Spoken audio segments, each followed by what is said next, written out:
بسم اللہ الرحمن الرحیم۔ ویڈیو دیکھنے سے پہلے درود شریف پڑھ لیں کہ اس کا اجر و ثواب بہت عظیم ہے۔ قانون مکڑی کے اس جال کی طرح ہے جس میں چھوٹے موٹے کیڑے مکوڑے تو پھنس جاتے ہیں مگر بڑے اور خون خوار جانور اسے پھاڑ کر گزر جاتے ہیں۔ دوسرے کو حقیر سمجھیں بغیر اپنے آپ کو اچھا سمجھنا بھی گناہ ہے، کیونکہ خود پسندی 70 سال کے اعمال کو ضائع کر دیتی ہے۔ نبی کریم صلی اللہ علیہ وآلہ وسلم کی محبت میں جان بھی چلی جائے تو یہ گھاٹے کا سودا نہیں۔ اگر دین کے راستے میں مشکلات آ جائیں تو ہمیں حضرت بلال حبشی رضی اللہ تعالیٰ عنہ جیسی ہستیوں کی زندگیوں پر نظر ڈالنی چاہیے۔ نفس انسان کا سب سے بڑا دشمن ہے، جس نے اس کا کہنا مانا سمجھو وہ دین دنیا دونوں سے گیا۔ اگر آپ اچھی اور میٹھی گفتگو نہیں جانتے تو چپ رہنا جانیے، کیونکہ چپ رہنا بھی اتنا ہی بڑا کام ہے جتنا کہ بولنا۔ ریت کے ذروں کو ہوائیں اڑاتی پھرتی ہیں، مگر ریت کے ذرے جب مل کر پہاڑ بن جائیں تو کوئی طوفان بھی ان کو ہلانے میں کامیاب نہیں ہوتا۔ پرسکون زندگی کا راز صرف ایک ہے اور وہ وہی ہے جس کو قناعت کہتے ہیں، یعنی جو کچھ اللہ تعالیٰ نے دیا ہے اس پر صابر و شاکر رہنا۔ مسائل کو اسی قسم کی سوچ سے حل نہیں کیا جا سکتا جس قسم کی سوچ نے انہیں جنم دیا ہے۔ ایمان دل میں موجود ایک نخلستان ہے جس تک سوچ کے قافلے کبھی نہیں پہنچ سکتے۔ علم انسانیت کے لیے بہت قیمتی ہے، ہمیں علم کی تلاش کرنی چاہیے اور اس کو استعمال بھی کرنا چاہیے۔ غیرت ایک اچھی بات ہو سکتی ہے جب یہ مستقل اصول اور اخلاقیات کے ساتھ جڑی ہوئی ہو۔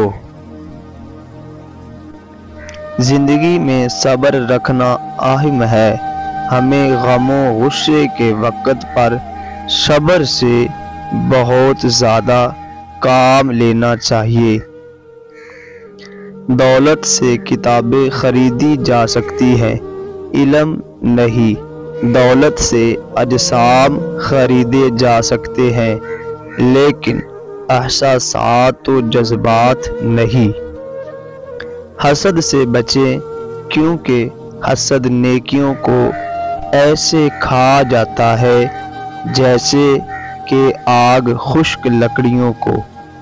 کانٹوں سے بھری شاخ کو ایک پھول خوبصورت بنا دیتا ہے اور غریب سے غریب عورت گھر کو جنت بنا دیتی ہے۔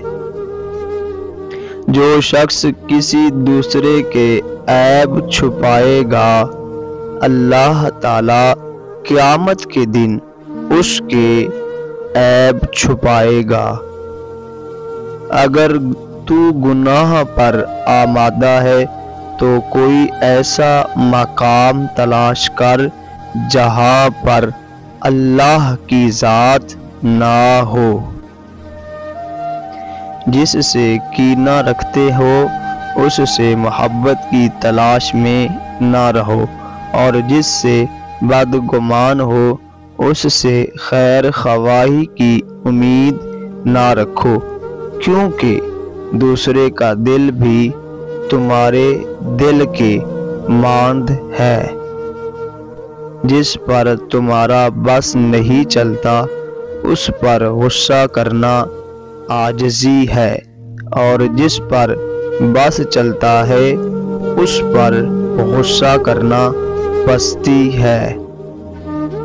جو شخص حصول علم کے لیے نکلا وہ اس وقت تک اللہ تعالیٰ کی راہ میں ہے جب تک کہ واپس نہیں لوٹ آتا۔